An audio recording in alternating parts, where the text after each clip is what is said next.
అంటే వివిధ కోణాల్లో వివిధ రకాలుగా వివిధ ఆలోచనలతో వివిధ పద్ధతుల్లో వాళ్ళు ప్రవర్తించడం అనేటువంటిది శృంగార రీత్యా జరుగుతుందని మనం అర్థం చేసుకోవాలి. అయితే ఓవరాల్గా చూసుకున్నట్టయితే 7వ భావం ఏదైతే ఉంటో ఆ 7వ భావము మనకి పూర్తిగా అర్థమయ్యేలా చూపిస్తుంది. ముఖ్యంగా ఏంటనంటే ఒక హోరోస్కోప్ కనుక తీసుకున్నాం అంటే కుండలిని తీసుకున్నాం, అందులో ఎన్నో భావాలు ఉంటాయి. లగ్న భావం నుంచి మొదలుకొని వ్యయ భావం దాకా ఉంటాయి. కానీ 7వ భావం మనకు చాలా చాలా ముఖ్యమైనటువంటి విషయం. ఈ శృంగారం విషయంలోకి వస్తే గనక ఈ యొక్క 7వ భావం అనేటువంటిది అనేక రీతిలో మనకి అర్థమయ్యేలా చెప్పగలిగేటువంటి పరిస్థితులు.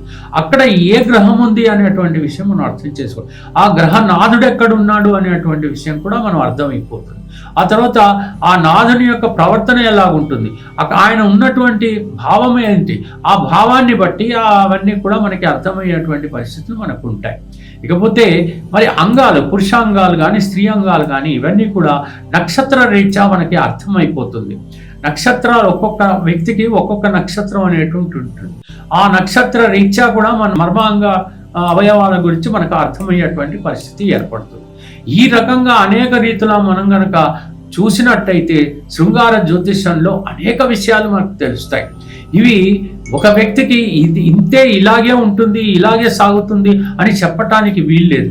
ఎన్నో కాంబినేషన్స్ ఉన్నాయి, ఎన్నో ఆస్పెక్ట్స్ ఉన్నాయి, ఎన్నో రకాలైనటువంటి ప్రకటనలు ఉన్నాయి. ఈ రకంగా ఉన్నటువంటి పరిస్థితి ఆకర్షణకి ఎందుకు లోనవుతాడు, ఆకర్షణకు లోనైన తర్వాత అతను ఎలా ప్రవర్తిస్తాడు, ప్రవర్తించిన తర్వాత అతని యొక్క ఆలోచన విధానం ఎలా ఉంటుంది, అతను కర్కోటకంగా ప్రవర్తిస్తాడా లేక సౌమ్యంగా ఉంటాడా, ఇవన్నీ కూడా మనకి జ్యోతిష్యం అంటే శృంగార జ్యోతిష్యం ద్వారా పూర్తిగా మనకి అవగాహన వస్తుంది.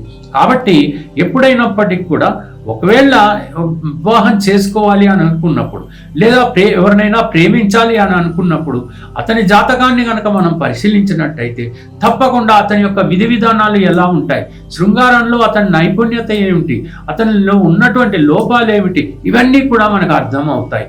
ఆ రకంగా మనం శృంగార జ్యోతిష్యం ప్రకారంగా తెలుసుకుని ఆ రకంగా కూడా మనం ఒక ఆలోచన విధానాన్ని పెంపొందించుకున్నట్టయితే ఒక నిండు జీవితాన్ని, ఒక ఆనందమైనటువంటి జీవితాన్ని మనం గడిపేటువంటి అవకాశాలు ఉంటాయి.